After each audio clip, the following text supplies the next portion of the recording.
যেমন এই দেখুন আওয়ামী লীগ এই পৃথিবীর আমি জানি না অন্য কোনো দেশ আছে কিনা প্রধানমন্ত্রী এবং জাতীয় মসজিদের খতিব একই সাথে পালিয়ে গেছে।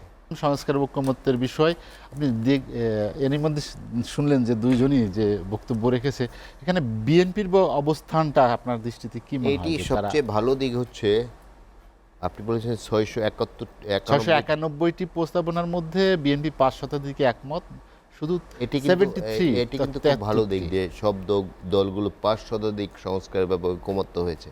আমাদের এখানে কিন্তু হয় না সাধারণত। যেমন আমি একটু উদাহরণ দিই যে বাংলাদেশে যে বাম দল আছে মার্ক্সবাদ লেনিনবাদ তারা কায়েম করতে চায়, তো দল কিন্তু অনেকগুলো, অনেক আছে ইসলাম কায়েম করতে চায়, সবার কিন্তু লক্ষ্য এক, কিন্তু অনেকগুলো দল মানে বিভেদ লেগেই আছে সব ক্ষেত্রেই, ডান বাম মধ্য। না আমি বলতেছি এই বাম দল দেখবেন যে এক দলের 10 জন নেতাও আছে, সবার লক্ষ্য কিন্তু এক, কিন্তু একমত হয় না। বাট এখানে কিন্তু অনেক বিষয়ে একমত হয়। আর রাশিম যে কথাটি বলেছে আমি তার সাথে একমত যে আসলে ক্ষমতা একটু ভারসাম্য থাকা উচিত প্রেসিডেন্ট এবং বিশেষ করে প্রেসিডেন্ট এবং প্রধানমন্ত্রীর। প্রেসিডেন্ট শুধু ঠুটো জগন্নাথ, আমি যদি ভুল না জানি থাকি প্রেসিডেন্ট বলে 2টি ক্ষমতা আছে, প্রধান বিচারপতি নিয়োগ আর মহা হিসাব নিরীক্ষক নিয়োগ, এই 2টি শুধু ক্ষমতা আছে যেটা তিনি করতে পারেন, আর কিছু করতে পারবেন না। সুতরাং ক্ষমতা একটু ভারসাম্য রাখা উচিত। আর দুবার প্রধানমন্ত্রী যেটি বলেছে আমি জানি না, হয়তো আপা বা ও ভালো বলতে পারবে যে মার্কিন যুক্তরাষ্ট্র ছাড়া আমার মনে হয় এই ধরনের সিস্টেম আর নাই যে দুবারের পর আর কেউ হতে পারবে না, বা অন্যান্য দেশে কিন্তু হয়, সব জায়গায় হয়। এটি কোনো গণতন্ত্রের কোনো সংকট সৃষ্টি করে বলে আমি মনে করি। আর বাংলাদেশের যে কালচার প্রধানমন্ত্রী হয় গিয়ে মানুষ 70 বসে বা দুবারের পর কিন্তু আর প্রধানমন্ত্রী হওয়ার সুযোগও কতটুকু থাকে সেই প্রশ্ন কিন্তু আছে। বাট এই যে তরুণরা জীবন দিয়েছে, অনেক সাধারণ মানুষ জীবন দিয়েছে, একটি লক্ষ্য তো আছে। আমরা কিন্তু ঠিকই বলেছে প্রত্যেকটা নির্বাচনের আগে, এটির কারণ হচ্ছে এমনভাবে দুর্বিনীত যারাই ক্ষমতায় আসে এমন দুর্বিনীতভাবে দেশ চালায় যে আমি যদি ক্ষমতা ছেড়ে দেই তাহলে আমার পিঠের চামড়া থাকবে না। এত অন্যায় অত্যাচার টিআর, যেমন পার্লামেন্ট মেম্বার যারা আপা পার্লামেন্ট মেম্বার ছিলেন তারা আইন প্রণয়ন করবেন, কিন্তু তারা গম ভাগ করে, চাল ভাগ করে, কোন রাস্তায় কোন কর্মী পাবে, কি না কি হবে, খেয়াঘাটের ইজারা কে পাবে, এগুলো কিন্তু সব করে। সুতরাং তারা সবসময় একটা ভীতির মধ্যে থাকে যে আমরা ক্ষমতাচ্যুত হলে, যেমন এই দেখুন আওয়ামী লীগ এই পৃথিবীর আমি জানি না অন্য কোনো দেশ আছে কিনা প্রধানমন্ত্রী এবং জাতীয় মসজিদের খতিব একই সাথে পালিয়ে গেছে। এই দৃশ্য কোনো দেশে আছে কিনা আমার জানা নেই। সব এমপি পালিয়ে গেছে, এমপির পরের যে নেতা সব উপজেলা চেয়ারম্যান পালিয়ে গেছে। যদি বাড়িতে দেশের বাইরেও না গিয়ে থাকে, দেশের মধ্যে থাকলে কিন্তু পালিয়ে যাচ্ছে। সব ইউপি চেয়ারম্যান, ইউনিয়ন পরিষদ চেয়ারম্যান সব পালানো। আমার মনে হয় 80% কম না, যদি এগুলো নির্বাচিত না, এগুলো হাসিনা মার্কার ভোটে নির্বাচিত হয়েছে।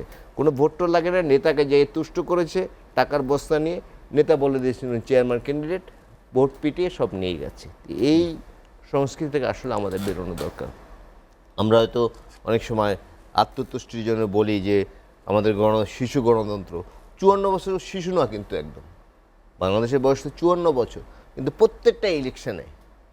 কালকে আমি এক জায়গায় আলাপ করতেছিলাম যে এই যে সংস্কৃতি, ফ্যাসিজমের সংস্কৃতি, অস্ত্রবাদীর সংস্কৃতি, যে 73 সালে ঢাকা বিশ্ববিদ্যালয় ছাত্র সংসদ নির্বাচন হয়েছিল, সেই নির্বাচন যখন দেখছে যে সরকারি দল জিততে পারছে না, তখন কিন্তু খোলা জিপে অস্ত্র নিয়ে সব ব্যালট বাক্সগুলো ছিনতাই করে নিয়ে গেছে। আর বলা হয় যে জিয়াউর রহমান অস্ত্র আমদানি করছে, ছাত্রদের হাতে দিয়েছে। যাই সেটি ভিন্ন প্রসঙ্গ, সেটি আমি যাব না।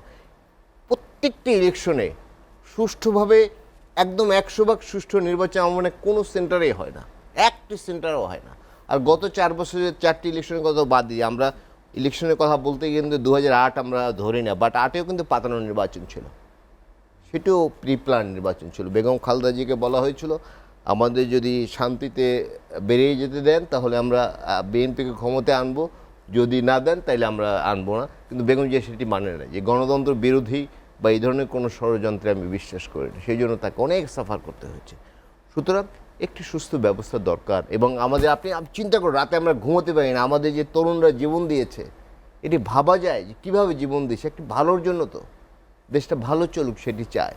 সুতরাং রাজনৈতিক নেতা একজন আছে, ও রাজনৈতিক নেতা, আমরা চাই একটা ভালো পরিবেশ সৃষ্টি হোক, মানুষজন ভোট দিতে পারে। মানুষের কিন্তু একটা ভোটের খিদে আছে এখন।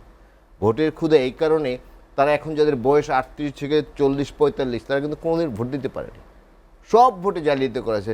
আপনি পার্লামেন্টে দিতে পারলেন, আপনি উপজেলায় দিবেন তাও পারেননি, আপনি ইউপিতে দিবেন তাও পারেননি, আপনি ট্রেড বডির মেম্বার বা আপনি প্রফেশনাল বডির মেম্বার আপনি সুষ্ঠুভাবে ভোট দিবেন তাও কিন্তু পারেনি। যেমন আমি যখন সাংবাদিকতা শুরু করি, এই যে BGMEA, BKMEA, engineer institute, doctor নির্বাচন, এফবিসিসিআই নির্বাচনে উৎসবমুখর নির্বাচন ছিল, কিন্তু প্রধানমন্ত্রীর কার্যালয় থেকে বলে দেওয়া হতো যে অমুকে এফবিসিসির সভাপতি, অমুকে অন্য পদে আছে। কার কোনো ভোটের সিস্টেম ছিল না, পুরো ভোট ব্যবস্থাকে একজন নির্বাচনে পাঠিয়েছিল। এটি আবার ফেরত আনতে হবে। এটি যদি এখন যে ঐকমত্য হচ্ছে সব ভালো বিষয়, ভোটটিকে কিন্তু নিশ্চিত করতে হবে। মানুষ যাতে প্রকৃত জনপ্রতিনিধি নির্বাচন করতে পারে সেই সংস্কৃতি ফিরিয়ে আনতে